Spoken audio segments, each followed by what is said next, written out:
O Trilhas da Democracia inicia hoje uma série de 4 programas intitulada Cinema, Cultura, Artistas Intelectuais pela Democracia e contra a Ditadura, ontem e hoje.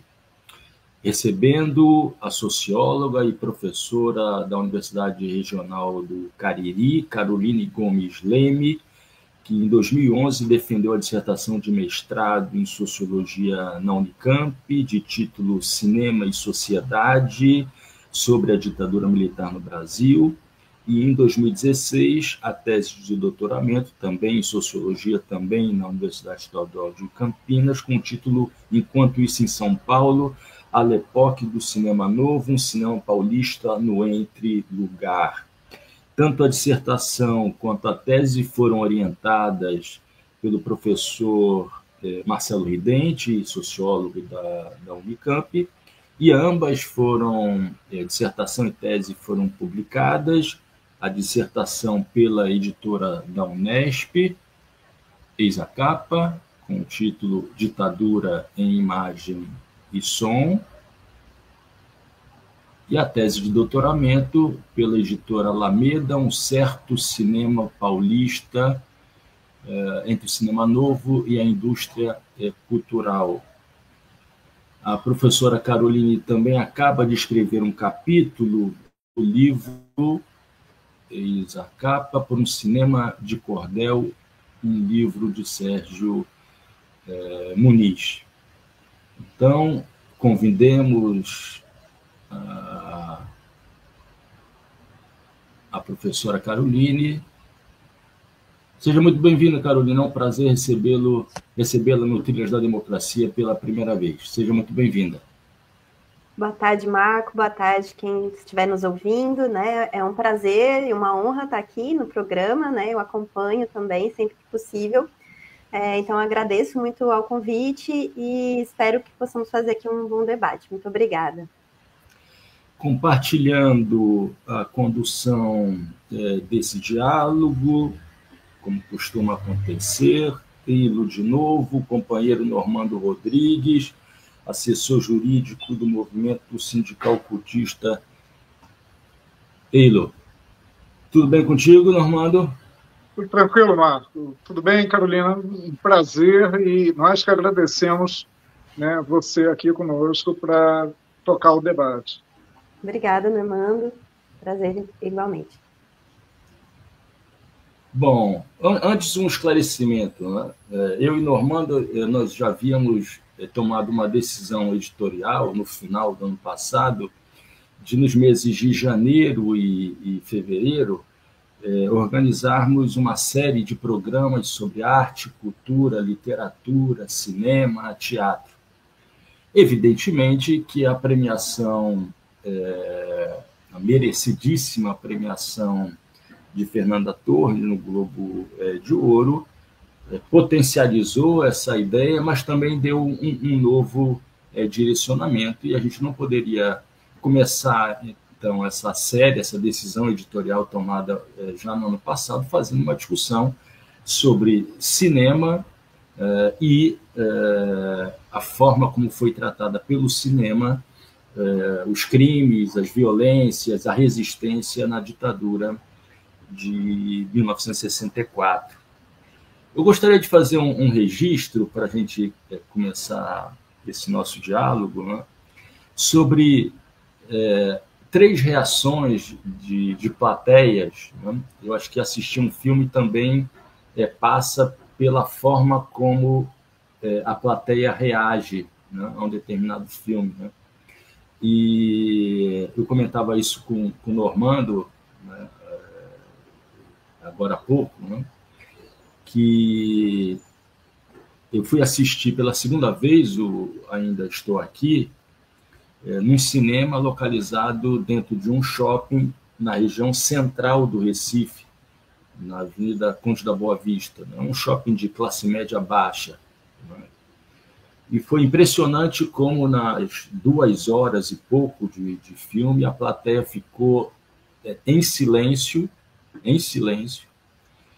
em nenhum momento houve alteração em função de alguma cena, e ao final do filme houve uma explosão de aplausos, né? O que não deixa de ser uma forma de lavar a alma. Muito diferente de duas experiências anteriores minhas em 2 filmes, né?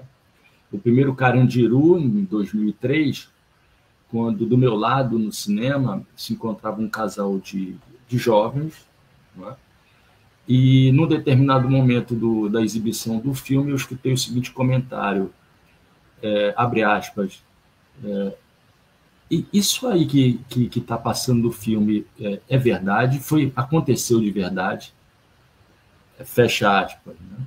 Então, evidentemente que isso me impactou, como é que os jovens desconheciam o fato de que o Carandiru retratava, na verdade, algo que tinha efetivamente acontecido, uma violência brutal do Estado brasileiro que havia efetivamente acontecido. E a segunda, eu acho que vocês também devem ter passado por essa experiência, do Tropa de Elite 1, em 2007, quando a plateia ria, gargalhava, aplaudia cenas como aquela cena da tortura, né?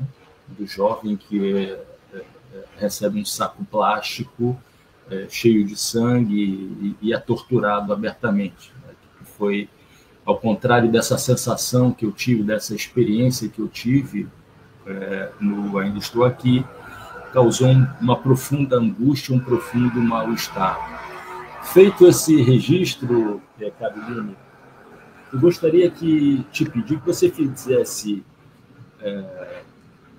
uma análise do texto, da linguagem estética e também do contexto de alguns filmes, né, que abordaram os crimes praticados durante a ditadura de 64, como eu disse, os crimes, a resistência, as diversas formas de violência, a tortura, no decorrer de 5 décadas. A tua dissertação de mestrado foi defendida no ano de 2006, não é isso, Caroline? Foi em 2011, e o livro foi lançado em 2013, mas eu analisei até 2009, né? Eu peguei de 79 até 2009, mas aí daí em diante eu também continuei, né, pesquisando esse tema, então eu posso falar um pouco mais para além desse período. Você escolheu determinados filmes, né, que não são filmes, digamos, que fizeram grande bilheteria, tiveram um grande impacto, digamos assim, no circuito, né? Mas eu gostaria de recuperar outros filmes que tiveram impacto, se você permitir, né? E queria que você fizesse uma análise, né, das continuidades e rupturas existentes entre esses filmes que eu vou apontar aqui e o Ainda Estou Aqui, para tentar explicar o porquê desse impacto tão forte, né, do filme dirigido pelo Walter Salles. E eu queria que você falasse, e eu selecionei um filme de cada década desde os anos 80. Né? Primeiro, Pra Frente Brasil, de 1982, O Que é Isso, Companheiro, de 1997, Batismo de Sangue, de 2007, Marighella, de 2019, Ainda Estou Aqui, 2024, e também, sem esquecer, em 2006, o filme Zuzu Angel, né? Então, Caroline, eu queria, na verdade, e vou usar o termo que você utiliza, né, que você falasse um pouco, compartilhasse um pouco com a nossa audiência sobre o que esses filmes tratam, né, o que esses filmes tratam e como eles tratam, como eles dizem, né, que está presente na introdução do teu livro, baseado na tua dissertação de mestrado. Volto a dizer, apesar de você ter feito uma outra escolha que foi sobre determinados filmes que não faziam, digamos, parte, não fizeram parte, né, tiveram grandes bilheterias e tiveram uma presença marcante no circuito. Bom, já me alonguei bastante, fique inteiramente à vontade, Carolina, para responder da forma como você quiser, por favor. Certo, muito obrigada, é uma excelente questão. São realmente os filmes mais exibidos, inclusive nas escolas, né? Eu também sou professora da licenciatura, então eu lido também, né, com a educação básica, os professores tanto de história quanto de sociologia, esses geralmente são os filmes mais citados e os que mais são vistos pelos estudantes nas escolas, né?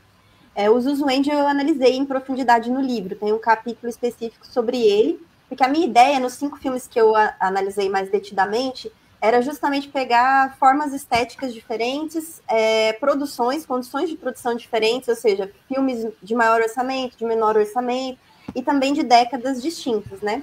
Então, um deles é o Zuzu Angel, os outros, de fato, são filmes de menor bilheteria, de menor repercussão, né?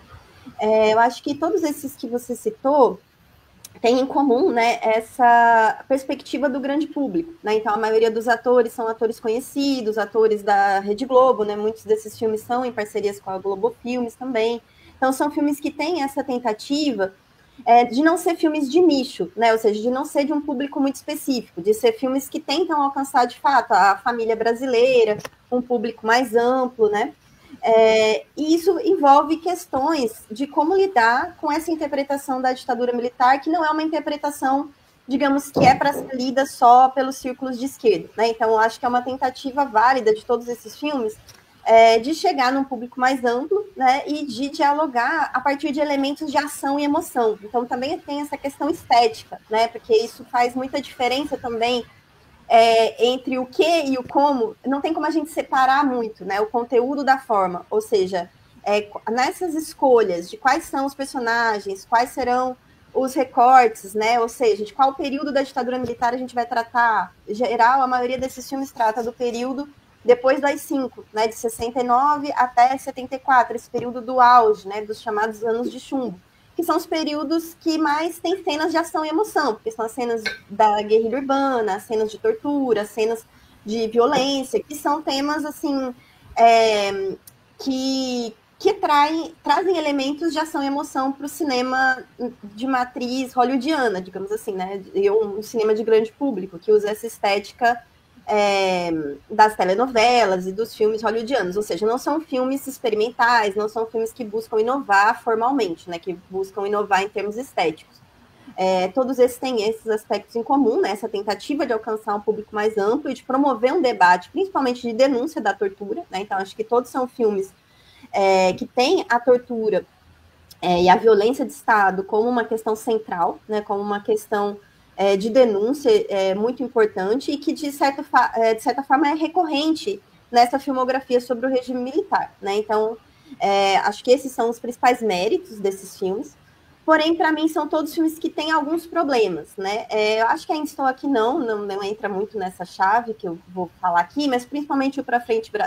Ainda Estou Aqui, acho que tem a questão de ser um enfoque familiar, né? Então também não trata de uma dinâmica política mais ampla, né? No sentido das causas do golpe, né? Que eu acho que é o que falta mais no cinema sobre a ditadura, mas eu não vou entrar muito nessa questão. Mas, por exemplo, o Pra Frente Brasil e O Que É Isso, Companheiro, eu acho que são os dois mais problemáticos por conta da teoria da ferradura, né, que muita gente já conhece na historiografia, que é esse aspecto de como se a gente tivesse dois lados igualmente errados, os torturadores e os guerrilheiros, né, a esquerda armada. Então, o Pra Frente Brasil já começa com um letreiro falando era um período difícil da nossa história, em que nós tivemos uma polarização, uma radicalização de ambos os lados, então é um filme que tenta se colocar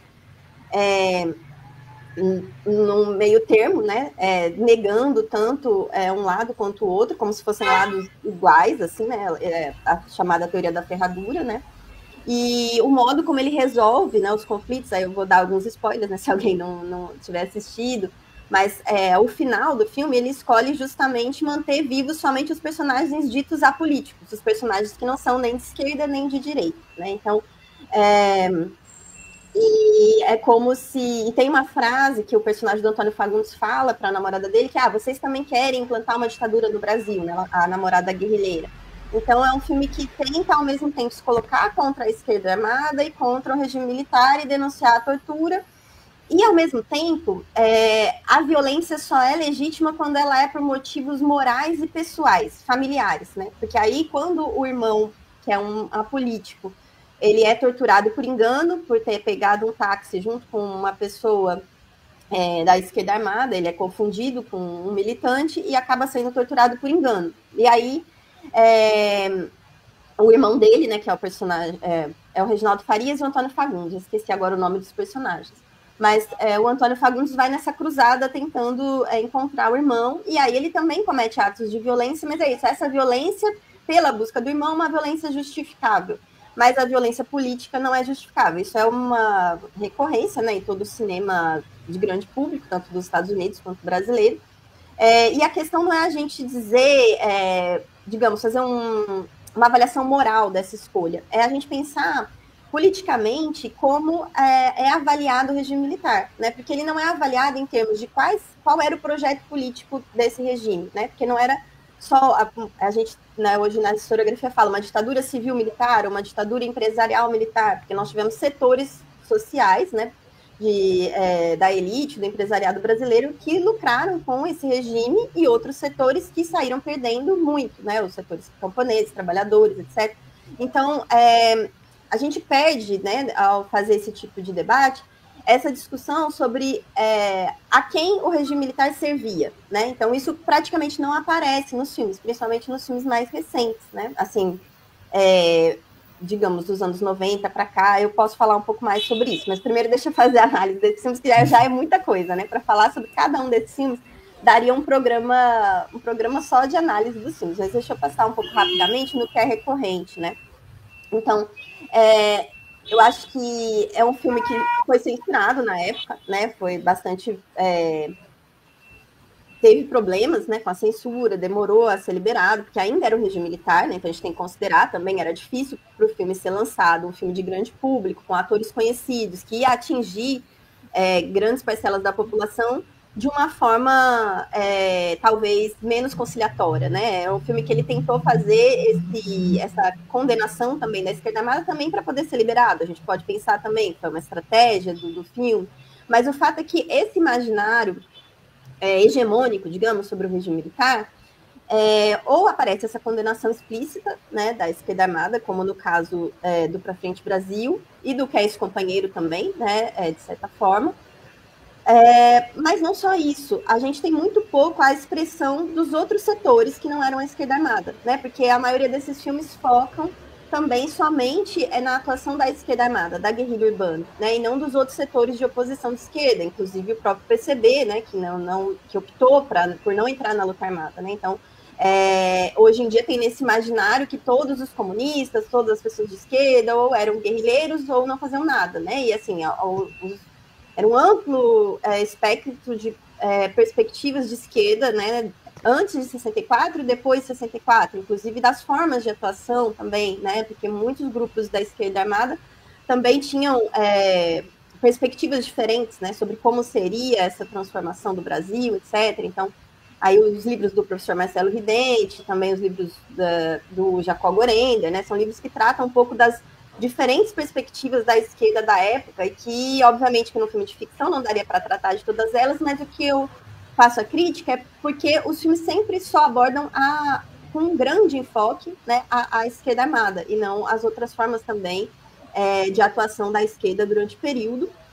E aí também, falando, por exemplo, do Marighella, né, é óbvio que o Marighella é muito mais conhecido pela sua face de guerrilheiro, né, mas como uma biografia, como um filme biográfico, seria interessante também, eu acho, mencionar o Marighella com a sua atuação, por exemplo, de deputado, né?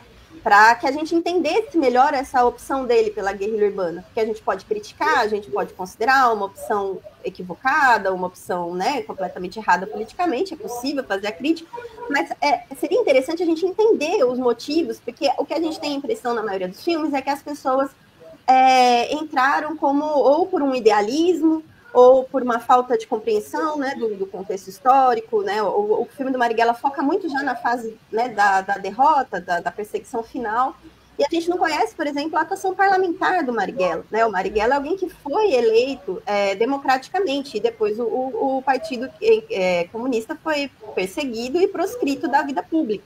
Ou seja, ele tentava fazer formas de atuação política dentro da ordem legal, né? Só que no Brasil qualquer tentativa de ação coletiva é vetada, né? Digamos assim, as mínimas reformas, né? Como a reforma agrária, reforma urbana, reforma educacional, as reformas que estavam em questão no pré-64, que eram reformas dentro do capitalismo, né, eram reformas dentro da ordem, mas no nosso contexto de capitalismo periférico, elas já são vistas como reformas que não podem ser realizadas, né? A nossa burguesia dependente não permite que sejam realizadas reformas que em outros países do capitalismo central são vistas como reformas ainda capitalistas, né? Reformas democráticas, dentro do regime democrático, né? Então, eu acho que isso faz com que a gente tenha, nesse imaginário, nessa interpretação sobre o regime militar, muito uma visão somente da discussão entre autoritarismo versus democracia, né? O Estado versus sociedade civil, e não uma discussão sobre os projetos políticos que estavam em questão, né? Então, é muito importante, acho que de todos esses filmes, a questão da denúncia da tortura é fundamental, mas falta um pouco essa explicação, né? Por que essas pessoas estão sendo torturadas? Elas lutavam pelo quê? Quais eram esses projetos? Como era o Brasil antes, como era o Brasil depois da ditadura, né, em termos econômicos, em termos sociais, né, tudo que a gente estuda na academia e que aparece muitas vezes em outros filmes, documentários, etc. E que vocês podem falar, mas como que vai abordar isso num filme que é para ser um filme interessante também, esteticamente, que é para ser também um entretenimento, de certa forma. Por exemplo, tratando, pelo menos aparecendo o Marighella na sua atuação parlamentar, já que é um filme biográfico, poderia ter uma rápida aparição disso, mas o que a gente percebe é que sempre os recortes são nos anos de chumbo, porque são elementos de ação e emoção, né, que vão engajar, né, o público, mas ao mesmo tempo a gente não tem filmes também que abordem como a gente chegou nesse regime, né? Então, principalmente filmes sobre o pré-64, esse contexto tão efervescente, a gente não tem, né? E para a gente entender melhor, eu acho que isso, principalmente para as novas gerações, para os estudantes, são temas que ainda precisa ter mais filmes, né? Eu acho que é muito importante, obviamente, estou saudando muito, né, o prêmio da Fernanda Torres, e acho que é essencial a gente ter esse debate agora, né, para que a gente não tenha a anistia, né, ao 8 de janeiro, mas acho que a gente precisa ainda de mais obras, né? Eu acho que as obras que a gente tem são às vezes, batem bastante nessa tecla, né, da tortura, da repressão, que é uma tecla fundamental, mas ainda tem muitos subtemas e formas de abordagem, ângulos de abordagem que poderiam ser mais amplos. Eu não falei, né, de todos os... Não, por favor. Não, mas eu acho que eles têm essas coisas em comum, né? Não sei se deu para... Eu vou passar a palavra para o Normando, mas eu queria fazer só uma pequena observação, né? Eu abomino quando professores em bancas de mestrado e doutorado fazem aquela tradicional fala, né? Olha, eu se fosse você, isso se referindo ao aluno que está defendendo a dissertação ou a tese, né? Então, longe de mim, muito longe de mim, ensinar o que fazer a Walter Salles e a Marcelo Rubens Paiva, né? E das trocas que eles tiveram, né? Mas seria muito válido que, em algum momento do filme, na abertura, no encerramento, houvesse um trecho, assim como aparecem as fotos no final do filme, né? As fotos reais, houvesse um trecho do discurso do Rubens Paiva, do deputado Rubens Paiva, fazendo a defesa das reformas de base e fazendo uma denúncia dos fascistas, não é?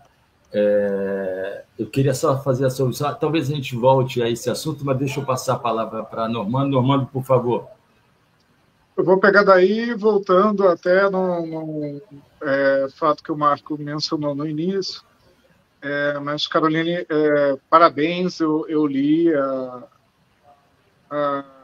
o livro, né, saído da tua dissertação, gostei muito, está muito claro o que você coloca sobre a ideia da ferradura, né, é um termo que já vinha sendo utilizado há algum tempo, né, dos opostos se igualam para neutralizar, e você usa no finalzinho uma expressão bem legal, que é quando você fala que esse, na verdade, é um movimento para abrir espaço para os não políticos, né? Como se fosse...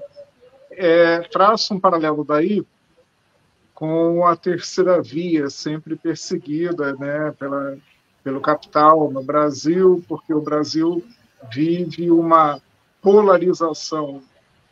Mas traço um outro paralelo para te provocar, né, sobre o que você acha, né, sobre a ideia de seduzir o público com ação e emoção. Porque na política tem sido assim, né, e sistematicamente. O poder de sedução do fascismo, da extrema-direita, que é muito mais raso do que qualquer coisa que a esquerda sustente sobre a igualdade, ele costuma se centrar na resolução fácil de todos os problemas pelo enfrentamento militarizado, pelo enfrentamento da força, né, dedicado a esses problemas. E isso é o que seduz, é isso o que fascina a gente ignorante por conta lá da poesia do Humberto Antiga. E me parece que o cinema acaba fazendo essa opção, né? Então, vou tratar da esquerda que fez a luta armada, porque vai me dar ação e emoção na sedução do público, e vou tratar da direita assim. Só que existe um reflexo na vida real disso, né? E também para te provocar sobre isso. E aí a ponte sobre o que o Marco tinha falado na introdução.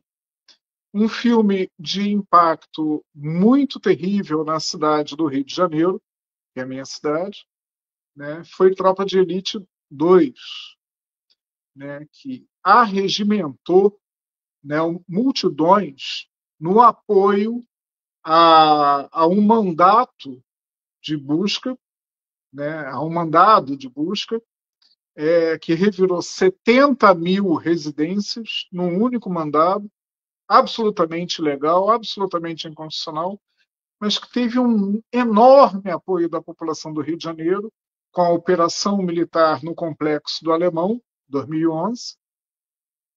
E não é uma leitura minha, é de várias pessoas que analisaram aquele fato. O Tropa de Elite 2, lançado pouco antes, apesar da mensagem de que o inimigo agora é outro e que pretendia tratar da corrupção na política e do peso político das milícias, acabou servindo para legitimar esse tipo de violência estatal contra a periferia sempre. E aí eu bato numa tecla que eu sempre bato, que é, né, a redemocratização, a democracia, a Constituição de 88 nunca chegaram nas periferias. E é por isso que as periferias são presas fáceis, né, do fascismo e da extrema-direita de maneira geral. Enfim, estou aqui meio que desabafando, mas queria te provocar sobre tudo isso. O quanto que uma leitura de uma obra cinematográfica que pretende fazer a crítica, por exemplo, das milícias, o Tropa de Elite 2, pode ser dissolvida através dos mecanismos de sedução e apenas a estética, sem conteúdo, é apreendida pelas massas. Rola a bola para você fraternalmente.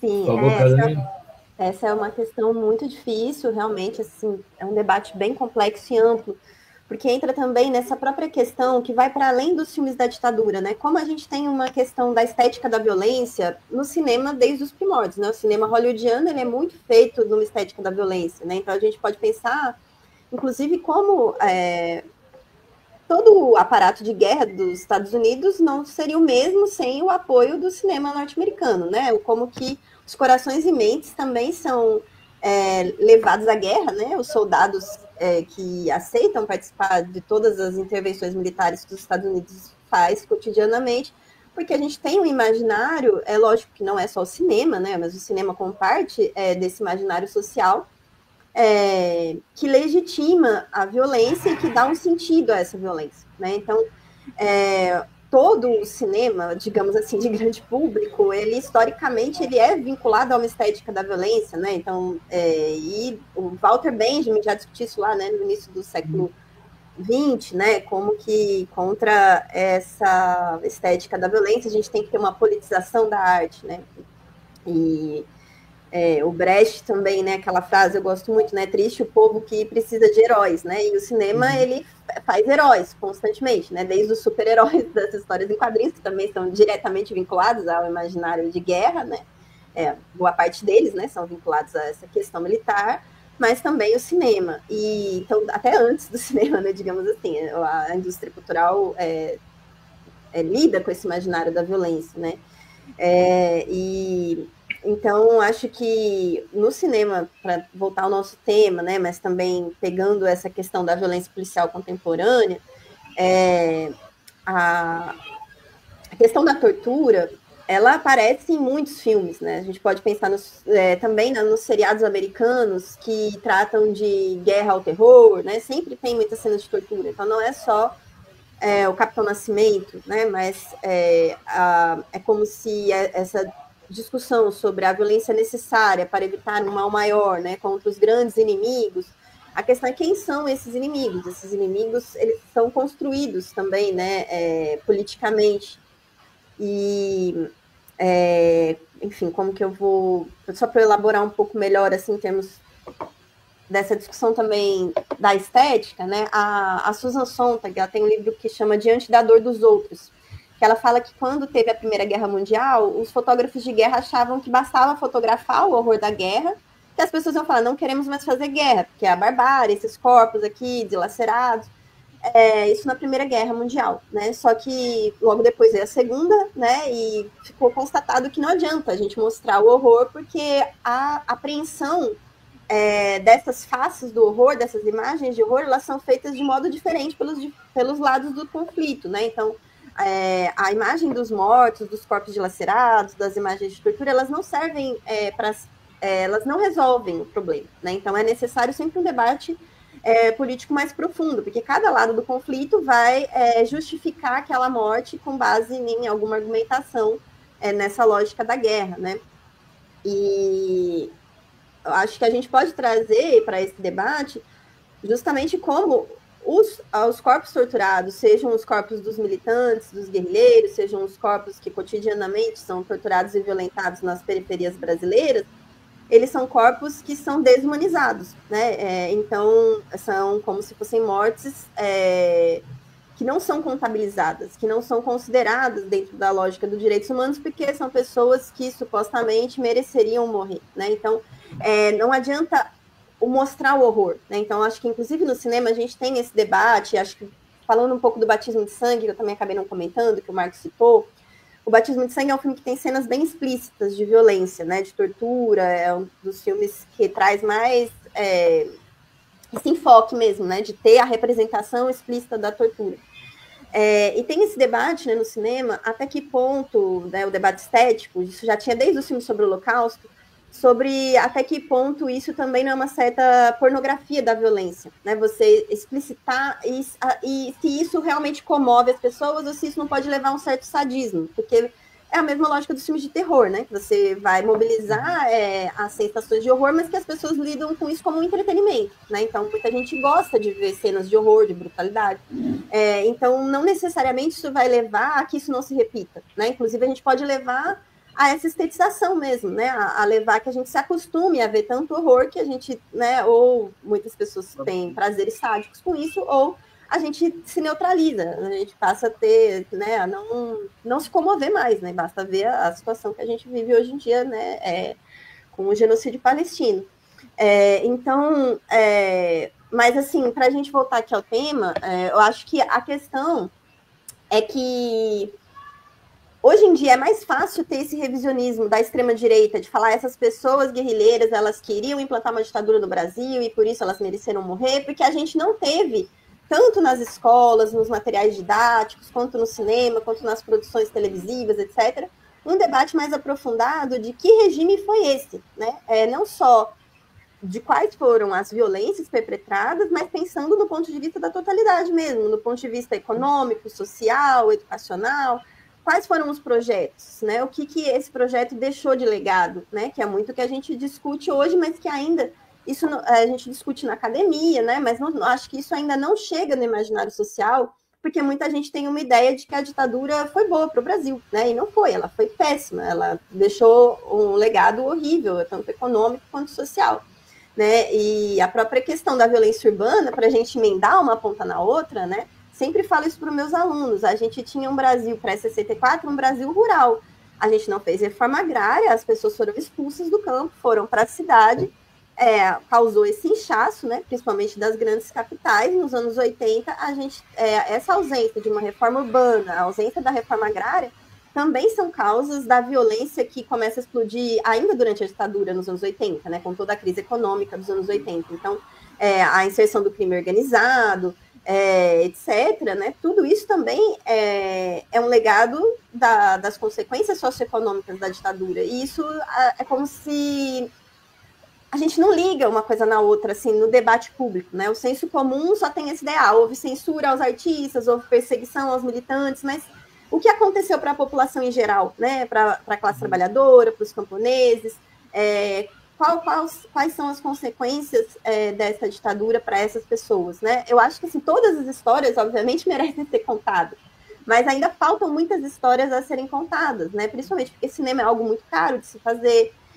Então, eu acho que hoje em dia já tem alguns filmes que estão tentando fazer essas pontes, né? Entre a violência da ditadura e a violência atual. Eu cito um documentário recente que chama Orestes. Eu vou só confirmar o título, os diretores, acho que são 2.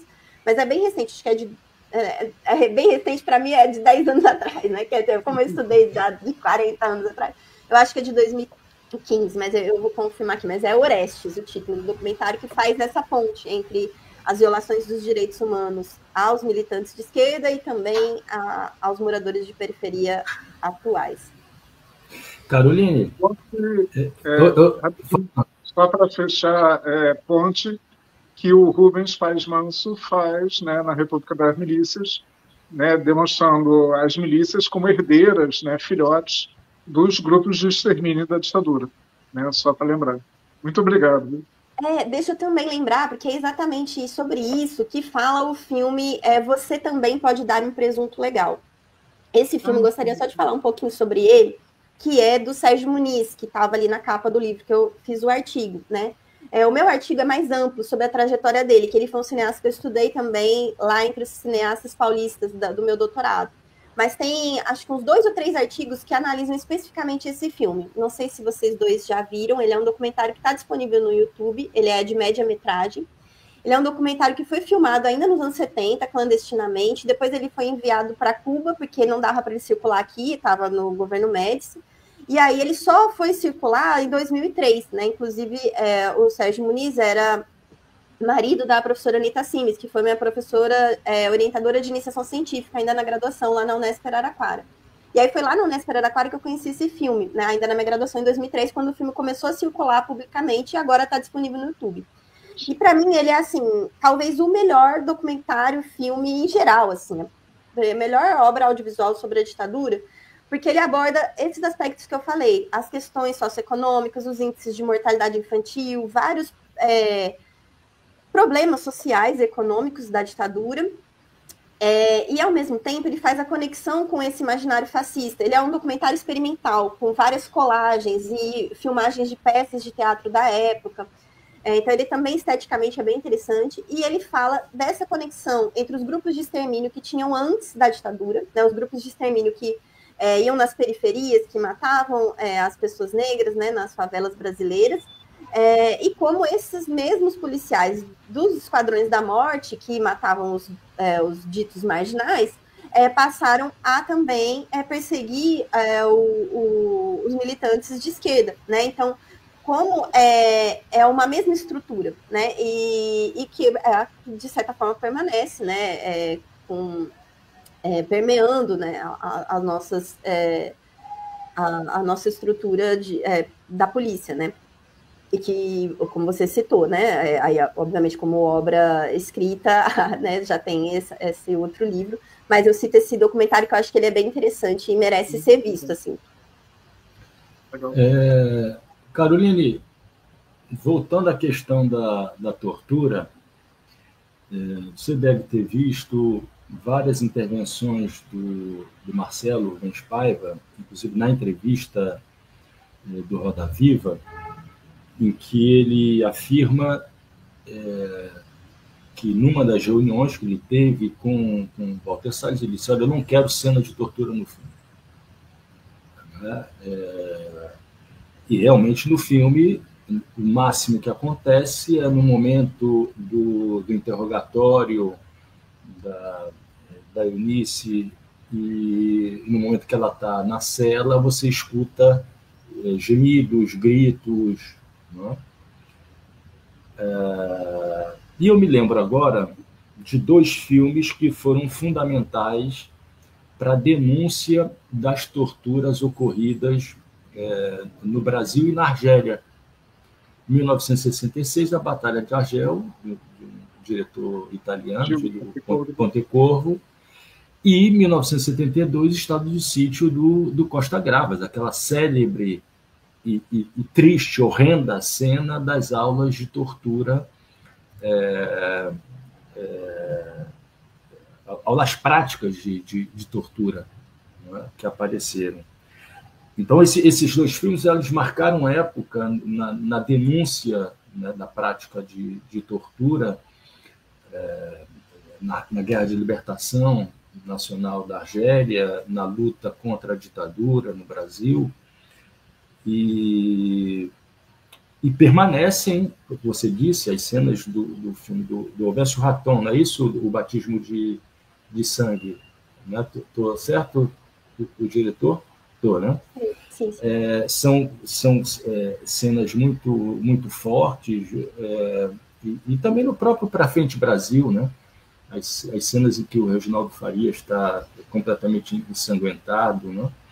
Eu queria que você analisasse, com base no referencial metodológico que você faz no teu livro, baseado na dissertação do mestrado, nessa opção, nesse movimento de análise que você utilizou, o panorama e o close. Não é? Não deixa de ser uma provocação, né? Se, na verdade, a exposição das cenas de tortura elas já não teriam se esgotado enquanto elemento presente, né, nos filmes sobre 64, né? A começar lá, como eu disse, de 66, 72, principalmente o filme do Costa Gravas, e até mais recentemente, né, o filme do Marighella. Não se sabe ainda como é que vão ser as cenas do novo filme do cineasta pernambucano, que me faltou a memória agora, que terminou as gravações com Wagner Moura. O Kleber Mendonça. O Kleber Mendonça. Kleber Mendonça. Não se sabe muito bem como é que vai ser o filme. Mais um filme que vem por aí, né? Uma nova leva de filmes sobre a ditadura, mas eu queria te ouvir.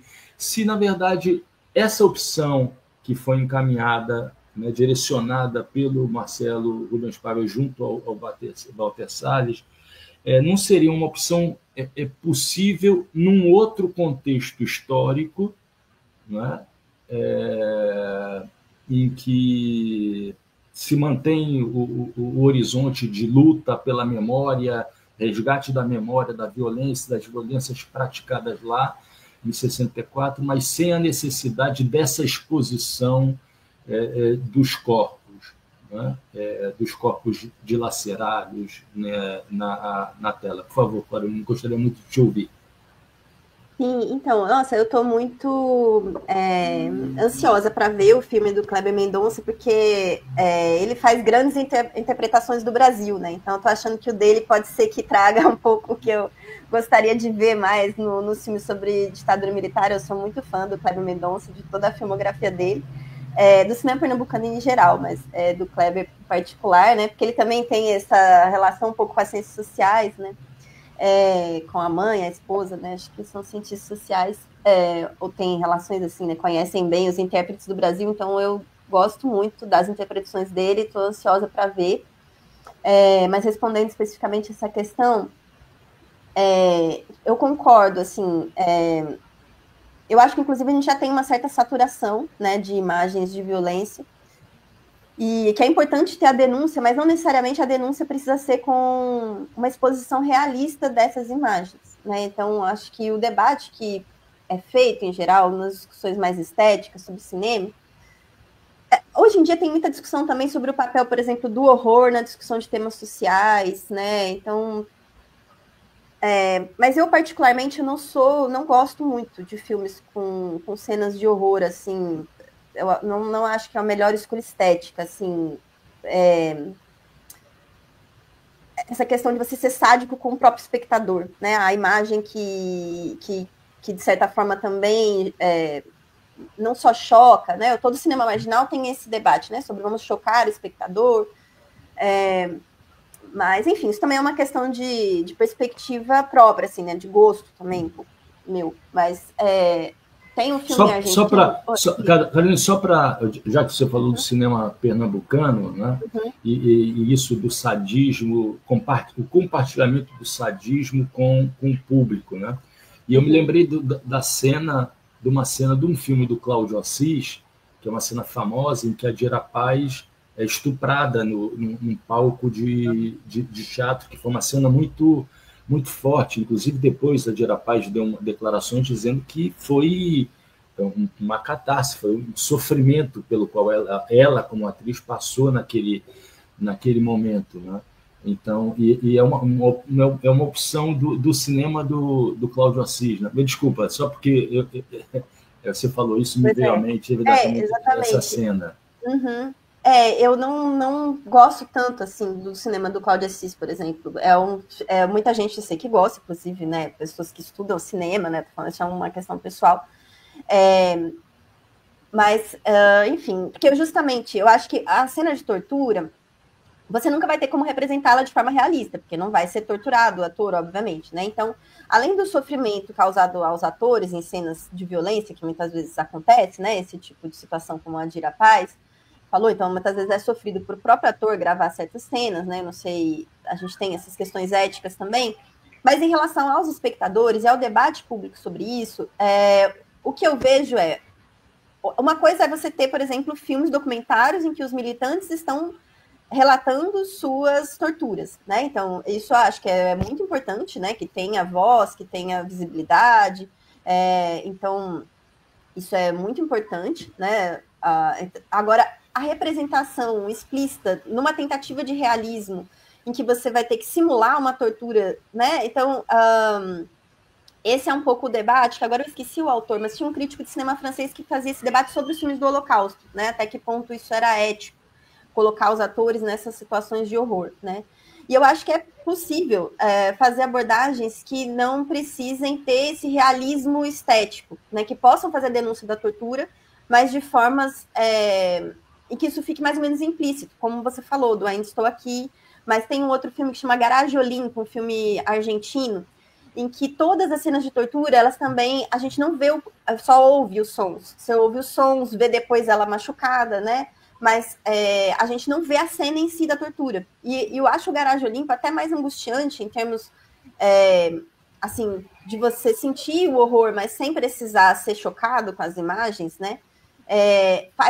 Para mim, eu acho que são filmes que às vezes levam até uma reflexão mais aprofundada, porque não é só o choque, né? Não é só aquela emoção rápida, né? Eu acho que é uma reflexão, e isso é um debate um pouco mais sutil mesmo, né? Da estética, de como a gente mobiliza sensações, emoções, né?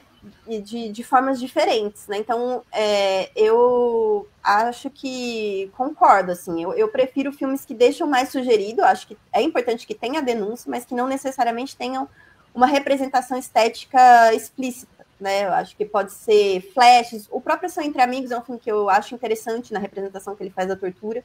O Ação Entre Amigos, eu analiso ele mais profundamente também no primeiro capítulo do livro, justamente porque ele é um filme que ele lida centralmente com a questão da violência, da vingança, etc.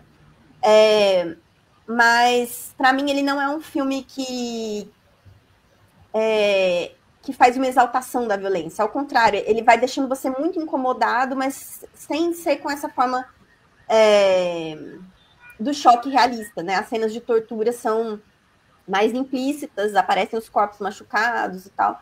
Enfim, é um filme que esteticamente também acho interessante, o Ação Entre Amigos, a forma como ele lidou com a tortura. Mas, enfim, isso também é um pouco né, ao meu posicionamento social. Acho que é possível também ter filmes com cenas de violência que sejam filmes interessantes, né? Inclusive, hoje em dia tem esse gênero de horror com questões sociais, né, e tal, mas, enfim, não é muito meu gênero preferido. Normando, nós temos ainda 10 minutos, por favor. Eu me lembrei, com vocês debatendo as cenas explícitas, e do próprio Costa Gavras, né, 2 filmes dele, e, aliás, esses 2 me ocorrem nesse momento, mas a partir de determinado momento da carreira dele, a filmografia ficou direcionada nesse sentido. Ele fez uma opção estética de não mais mostrar a violência explícita, gráfica, né, mas usou outros gêneros.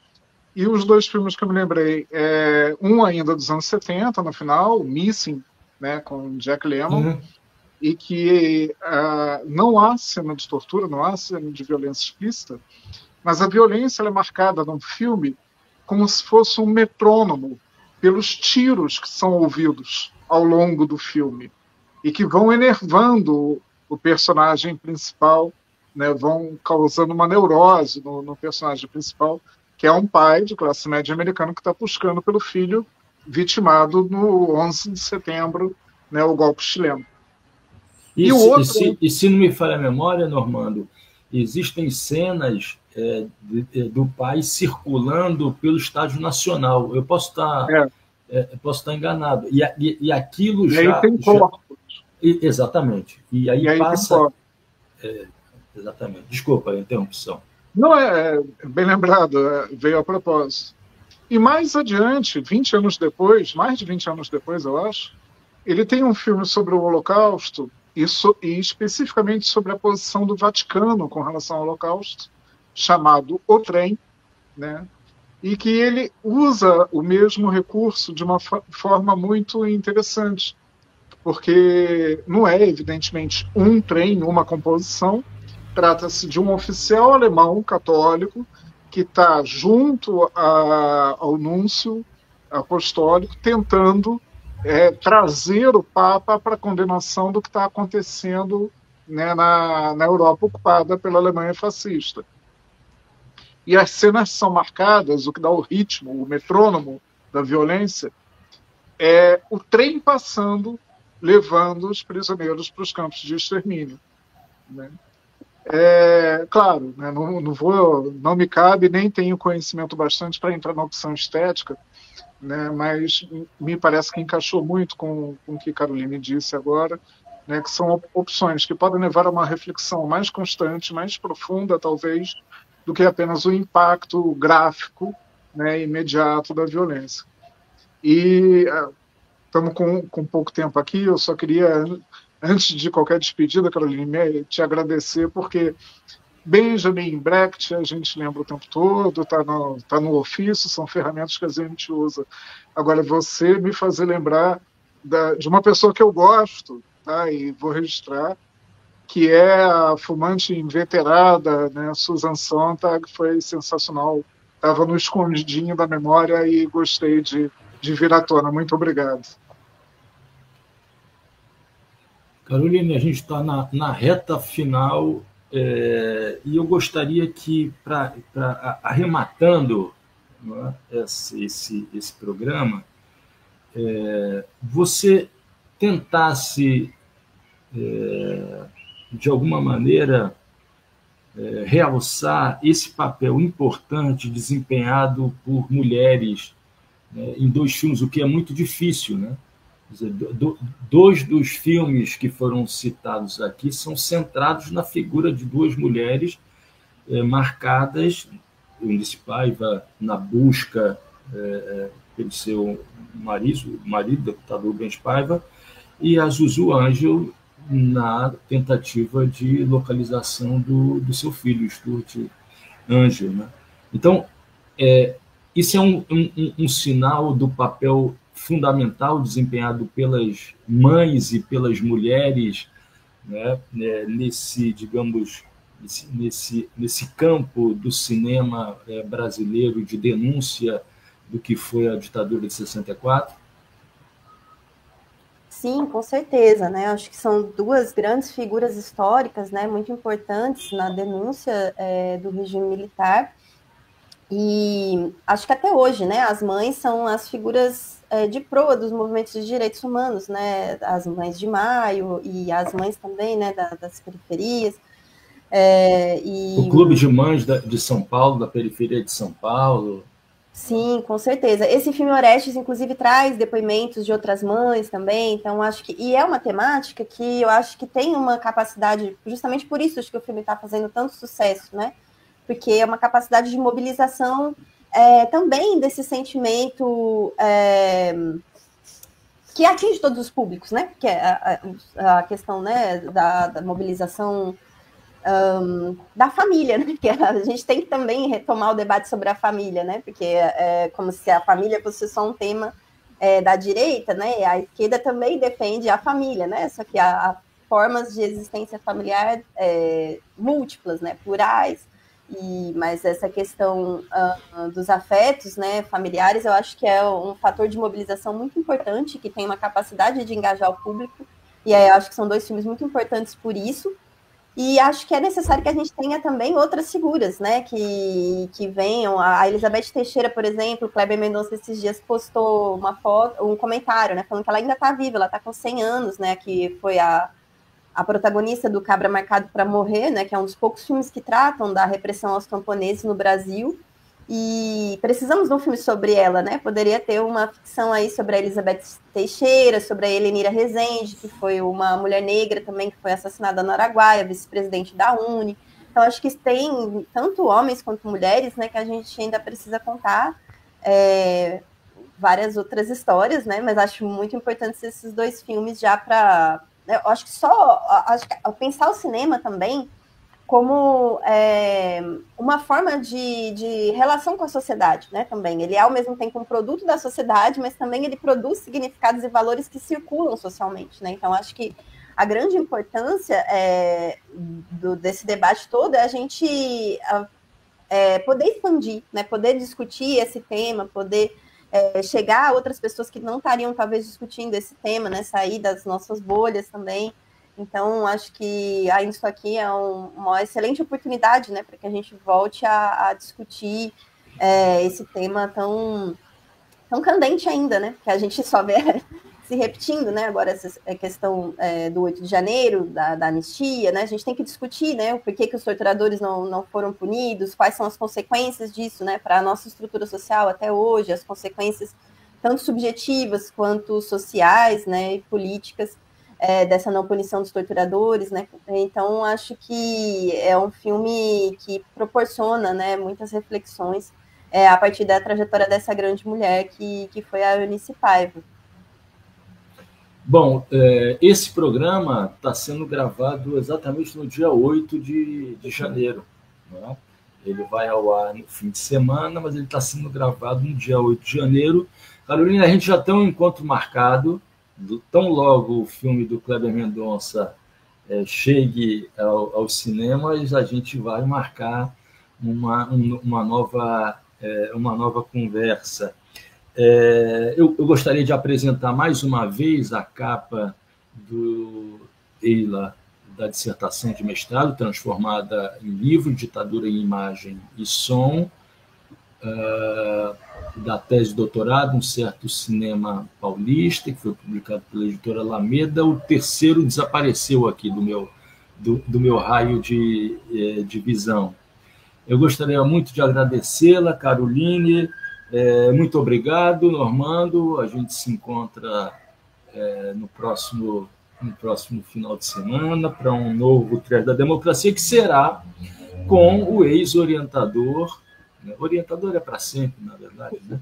O orientador da dissertação de mestrado e da tese de doutorado, da Caroline, o professor Marcelo Ridente, que é quase um sócio aqui do Trilhas da Democracia, numa discussão, seguindo a série, essa série que se iniciou com esse programa, um programa sobre Chico Buarque de Holanda e a importância das várias fases do Chico Buarque de Holanda na luta democrática e contra a ditadura no nosso país. Mais uma vez, muito obrigado, Caroline, um grande abraço, Normando. Muito obrigada. Obrigado, Caroline. Obrigada. E até o próximo fim de semana.